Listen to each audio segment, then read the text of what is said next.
Sir, നമ്മുടെ തൊഴിൽ സേനയിൽ ഒരു വലിയ വിഭാഗമായി മാറിക്കൊണ്ടിരിക്കുന്നവരാണ് ഗിഗ് തൊഴിലാളികൾ. ഇന്ത്യയിൽ ഇന്ന് 23 ദശലക്ഷത്തിലധികം തൊഴിലാളികൾ ഈ മേഖലയിൽ തൊഴിലെടുക്കുന്നുണ്ട്. ഇന്ത്യൻ ഗിഗ് ഇക്കോണമിയിൽ $455 ബില്യൺ വ്യാപാരമാണ് സർ ഇവർ കൈകാര്യം ചെയ്യുന്നത്. കേരളത്തിലും അതിവേഗത്തിൽ തൊഴിലാളികളുടെ എണ്ണം വർദ്ധിച്ചുകൊണ്ടിരിക്കുകയാണ്. ഇവരുടെ അവസ്ഥയെ സംബന്ധിച്ച് വി ഗിരി ഇൻസ്റ്റിറ്റ്യൂട്ട് ഒരു പഠനം നടത്തിയിട്ടുണ്ട്. നവലിബറൽ കാലഘട്ടത്തിലെ സംഭാവനയാണ് ഈ തൊഴിൽ മേഖല. സർ, വീടുകളിൽ ഭക്ഷണ സാധനം, മറ്റു ഉൽപ്പന്നങ്ങൾ, മരുന്ന് എന്നിവ എത്തിക്കലും ഓൺലൈൻ ടാക്സി, IT തുടങ്ങിയ നിരവധി മേഖലകളിൽ ഇവർ ജോലി ചെയ്യുന്നുണ്ട്. ആമസോൺ, സൊമാറ്റോ, സ്വിഗ്ഗി, ഫ്ലിപ്കാർട്ട്, ഊബർ, ഒല തുടങ്ങിയ നിരവധി സ്ഥാപനങ്ങൾ ഇന്ന് നമ്മുടെ നാട്ടിലും സജീവമായിട്ടുണ്ട്. സർ, ഇവരെ വിളിക്കുന്നത് കമ്പനി പാർട്ട്ണർമാർ എന്നാണ്. ഇവരുടെ ഉടമ ആരാണെന്ന് ഒരു തൊഴിലാളിക്കും അറിയില്ല. ഇവർ ഉപയോഗിക്കുന്ന വാഹനവും യൂണിഫോമും മൊബൈൽ ഫോണും തൊഴിൽ ബാഗും എല്ലാം ഇവർ സ്വന്തമായി പണം മുടക്കി വാങ്ങണം. ഇവർക്ക് തൊഴിൽ സമയമില്ല. പ്രാഥമികമായ ആവശ്യത്തിനുള്ള സൗകര്യം പോലും ഇല്ല. ഒരു വ്യവസ്ഥയുമില്ല. തൊഴിൽ സുരക്ഷിതത്വമില്ല. ഒരു നിയമവ്യവസ്ഥയും ഇവർക്ക് ബാധകമല്ല. സർ, ലക്ഷക്കണക്കിന് വരുന്ന ഈ തൊഴിലാളികളുടെ താല്പര്യം സംരക്ഷിക്കുന്നതിനും അവർക്ക് സുരക്ഷിതത്വം ഏർപ്പെടുത്തുന്നതിനും ഒരു നിയമനിർമ്മാണം കൊണ്ടുവരിക എന്നത് ഒരു ജനാധിപത്യ സർക്കാരിനെ സംബന്ധിച്ചിടത്തോളം അനിവാര്യമാണ്. അവർക്കൊരു ക്ഷേമ പദ്ധതിക്ക് രൂപം നൽകണം. അതിനാവശ്യമായ നിയമനിർമ്മാണം നടത്താൻ നടപടി സ്വീകരിക്കണമെന്ന് ഈ സബ്മിഷനിലൂടെ ഞാൻ ആവശ്യപ്പെടുന്നു. ബഹുമാനപ്പെട്ട വിദ്യാഭ്യാസ മന്ത്രി. സർ, വളരുന്ന സമ്പദ് വ്യവസ്ഥയിലും ആധുനിക സേവന മേഖലയിലും ഒഴിച്ചുകൂടാനാവാത്ത ഒരു പ്രധാന വിഭാഗമാണ് ഗിഗ് വർക്കർമാർ. സമ്പദ് വ്യവസ്ഥയിൽ അവരുടെ പ്രാധാന്യവും ആധുനിക ജീവിത സൗകര്യങ്ങളും പ്രയാസരഹിതമാക്കി തീർക്കുന്നതിൽ അവരുടെ പങ്കും സർക്കാർ തിരിച്ചറിയുന്നുണ്ട്.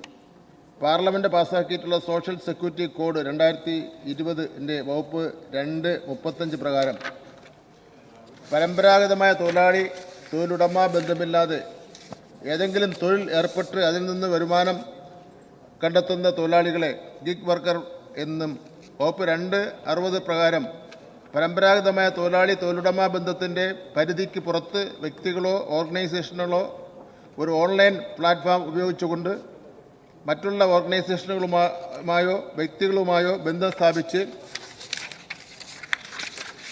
പ്രത്യേക സേവനങ്ങൾ പ്രദാനം ചെയ്യുകയോ പ്രശ്നങ്ങൾ പരിഹരിച്ചു കൊടുക്കുകയോ ചെയ്യുന്ന തരം തൊഴിലാളികളെ പ്ലാറ്റ്ഫോം തൊഴിലാളികളെന്നും ഇതേ നിയമത്തിലെ വകുപ്പ് 261 പ്രകാരം ഇത്തരം തൊഴിൽ ചെയ്യുന്നവരെ പ്ലാറ്റ്ഫോം തൊഴിലാളികളെന്നും നിർവചിച്ചിട്ടുണ്ട്. മേൽ 2 വിഭാഗം തൊഴിലാളികൾക്കും വേണ്ടി വകുപ്പ് 113 പ്രകാരം ഒരു രജിസ്ട്രേഷൻ സംവിധാനം വകുപ്പ് 114 പ്രകാരം ഇത്തരം തൊഴിലാളികൾക്കായി കേന്ദ്ര സർക്കാരിന് ക്ഷേമ പദ്ധതികൾ ആവിഷ്കരിക്കാവുന്നതാണെന്നും വ്യവസ്ഥ ചെയ്തിട്ടുണ്ട്. ഈ കോഡിൻ്റെ വകുപ്പ് 6(1) പ്രകാരം രൂപീകരിക്കുന്ന നാഷണൽ സോഷ്യൽ സെക്യൂരിറ്റി ബോർഡിനായിരിക്കും ഗിഗ് ആൻഡ് പ്ലാറ്റ്ഫോം വർക്കേഴ്സ് ക്ഷേമ പദ്ധതികളുടെ നടത്തിപ്പ് ചുമതലയെന്നും വ്യക്തമാക്കിയിട്ടുണ്ട്. എന്നാൽ സോഷ്യൽ സെക്യൂരിറ്റി കോഡ് 2020 നാളിതുവരെ പ്രാബല്യത്തിൽ വന്നിട്ടില്ല. സാർ, ആയതിനാൽ ഗിഗ് വർക്കർമാരുടെയും അവർക്ക് തൊഴിൽ നൽകുന്ന പ്രാഥമിക തൊഴിലുടമകളുടെയും ക്രമീകരണത്തിന് നിലവിലൊരു നിയമനിർമ്മാണം ഇല്ല. അസംഘടിത മേഖലയിൽ പ്രവർത്തിക്കുന്ന വിഭാഗം ആണെങ്കിലും കേരള സംസ്ഥാന അസംഘടിത തൊഴിലാളി സാമൂഹ്യ സുരക്ഷാ പദ്ധതി അംഗീകരിച്ചിട്ടുള്ള തൊഴിൽ ഇനങ്ങളിൽ ഗിഗ് വർക്കേഴ്സിനെ ഉൾപ്പെടുത്തിയിട്ടില്ല. മേൽ സാഹചര്യത്തിൽ ഗിഗ് വർക്കർമാരുടെ തൊഴിൽ അവകാശങ്ങൾ സംരക്ഷിച്ചുകൊണ്ടും തൊഴിൽ നിലവാരവും ക്ഷേമ പ്രവർത്തനങ്ങളും ഉറപ്പുവരുത്തി അവരുടെ സേവന വേതന വ്യവസ്ഥകൾ ക്രമീകരിക്കുന്നതിനും പ്രാഥമിക തൊഴിലുടമകളുടെയും അഗ്രിഗേറ്റർമാരുടെയും ചുമതലകൾ ക്രമീകരിക്കുന്നതിനുമായി നിയമനിർമ്മാണം നടത്തേണ്ടത് ആവശ്യമായി സർക്കാർ കാണുകയാണ്. സാർ, മേൽപ്പടി തൊഴിലാളികളുടെ സുരക്ഷിതത്വവും ഉറപ്പുവരുത്തുന്നതിനുള്ള സൗകര്യങ്ങൾക്ക് വേണ്ടി ഒരു ക്ഷേമനിധി ബോർഡും രൂപീകരിക്കുന്നതിനായി കേരള സംസ്ഥാന പ്ലാറ്റ്ഫോം അധിഷ്ഠിത ഗിഗ് വർക്കേഴ്സ് രജിസ്ട്രേഷനും ക്ഷേമവും ബിൽ തയ്യാറാക്കുന്നതിനായുള്ള പ്രാരംഭ നടപടികൾ സ്വീകരിച്ചു വരികയാണ്. ബില്ലിലൂടെ പ്ലാറ്റ്ഫോം അധിഷ്ഠിത ഗിഗ് വർക്കറുടെയും അഗ്രിഗേറ്റർമാരുടെയും പ്രാഥമിക തൊഴിലുടമകളുടെയും രജിസ്ട്രേഷൻ ചുമതലകൾ, പ്ലാറ്റ്ഫോം അധിഷ്ഠിത ഗിഗ് വർക്കർമാർക്ക് വേണ്ടിയുള്ള തർക്ക പരിഹാര സംവിധാനം, ക്ഷേമനിധിയും സെസ്സും ആക്ടിലെ വ്യവസ്ഥകൾ ലംഘിച്ചാൽ ഉള്ള ശിക്ഷകൾ, കുറ്റങ്ങൾ തീർപ്പാക്കുക എന്നിവയും ഉൾപ്പെടുത്താവുന്നതാണ്. പ്രസ്തുത ബില്ലിൽ അഗ്രിഗേറ്റർ എന്നാൽ വാങ്ങുന്ന ആളിന് വേണ്ടിയുള്ള ഒരു ഡിജിറ്റൽ ഇടനിലയോ അല്ലെങ്കിൽ വിൽപ്പനക്കാരുമായി ബന്ധപ്പെടുന്നതിന് വേണ്ടി ഒരു സേവനം ഉപയോഗിക്കുന്ന ആളോ അല്ലെങ്കിൽ സേവനദാതാവോ എന്ന് അർത്ഥമാക്കുന്നതിനും അതിൽ സേവനം നൽകുന്നതിന് വേണ്ടിയുള്ള ഒന്നോ അല്ലെങ്കിൽ ഒന്നിലധികമോ അഗ്രിഗേറ്ററിനെ നിയന്ത്രിക്കുന്ന ഏതെങ്കിലും ഒരു സ്ഥാപനം ഉൾപ്പെടുന്നതുമാണ്. കേരള സംസ്ഥാന പ്ലാറ്റ്ഫോം അധിഷ്ഠിത ഗിഗ് വർക്കർ രജിസ്ട്രേഷൻ ക്ഷേമവും ബിൽ നിയമമാകുന്ന മുറയ്ക്ക് ഗിഗ് വർക്കർ, പ്ലാറ്റ്ഫോം തൊഴിലാളികൾ എന്നിവരുടെ സുരക്ഷിതത്വം, ക്ഷേമം, രജിസ്ട്രേഷൻ എന്നിവ ഉറപ്പുവരുത്തുവാൻ സാധിക്കുന്നതുമാണ്. സർ, ശ്രീ നന്ദകുമാർ കൊണ്ടുവന്ന ഈ സബ്മിഷൻ വളരെ പ്രധാനപ്പെട്ടതാണ്. കേരളത്തിൽ നിന്ന് ഇതുവരെ ഈ രംഗത്ത് വർക്ക് ചെയ്യുന്ന തൊഴിലാളികളുടെ എണ്ണം ആരും എടുത്തിട്ടില്ല.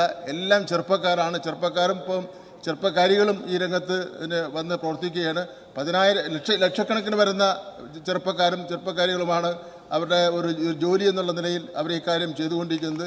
അവർക്ക് ഒരു പ്രൊട്ടക്ഷനും ഒരു തരത്തിലുള്ള പ്രൊട്ടക്ഷനും ഒരു ഭാഗത്തു നിന്നും കിട്ടുന്നില്ല എന്നുള്ളതാണ് ഏറ്റവും പ്രധാനപ്പെട്ട കാര്യം. തീർച്ചയായിട്ടും നമുക്ക് ഈ ശ്രീ നന്ദകുമാർ കൊണ്ടുവന്നത് വർത്തമാന കാലഘട്ടത്തിലെ ഒരു ഏറ്റവും പ്രധാനപ്പെട്ട ഒരു ആവശ്യമാണെന്നുള്ള കാര്യത്തിൽ തർക്കമില്ല. അപ്പോൾ അതുകൊണ്ട് തന്നെ ഇത് ഒരു ലേബർ ഡിപ്പാർട്ട്മെൻറ്റ് എത്ര തൊഴിലാളികൾ ഈ കേരളത്തിൽ ഈ നിലയിൽ പ്രവർത്തിക്കുന്നു എന്നതിനെ സംബന്ധിച്ചിടത്തോളം ഒരു കണക്കെടുക്കുന്നതിന് വേണ്ടി തീരുമാനിച്ചിട്ടുണ്ട്. ഇപ്പോൾ നമുക്ക് ഈ പ്രധാനപ്പെട്ട നഗരങ്ങളിൽ നോക്കിയാൽ ഇച്ചിരി തണലുള്ള സ്ഥലത്തൊക്കെ തന്നെ ഉച്ചയ്ക്ക് നോക്കിക്കഴിഞ്ഞാൽ ഒരു 500ഓളം വരുന്ന തൊഴിലാളികൾ അവർ ഇരുചക്ര വാഹനങ്ങളിൽ ഈ ജോലിക്ക് വേണ്ടി ഓർഡർ ലഭിക്കുന്നതിന് വേണ്ടിയുള്ള കോൾ കാത്ത് നിൽക്കുന്ന സ്ഥിതി നമുക്ക് കാണുന്നതിന് വേണ്ടി കഴിയും. അപ്പോൾ അതുകൊണ്ട് വളരെ പ്രധാനപ്പെട്ട ഒരു കാര്യമാണ് ശ്രീ നന്ദകുമാറോട് ഉന്നയിച്ചത്. ഇത് നിയമനിർമ്മാണത്തെ സംബന്ധിച്ചിടത്തോളം ആലോചിക്കും. ഇവർക്ക് എന്തെല്ലാം സംരക്ഷണം കൊടുക്കാൻ കഴിയുമോ ആ സംരക്ഷണം മുഴുവൻ ഈ ഗിഗ് വർക്കേഴ്സിന് കൊടുക്കുന്നതിന് വേണ്ടിയുള്ള കാര്യങ്ങൾ ഗവൺമെൻറ് പരിഗണനയിലാണ് എന്നുള്ള കാര്യം കൂടി ഞാനിവിടെ അറിയിക്കുകയാണ്. Shri K P Mohan. Sir,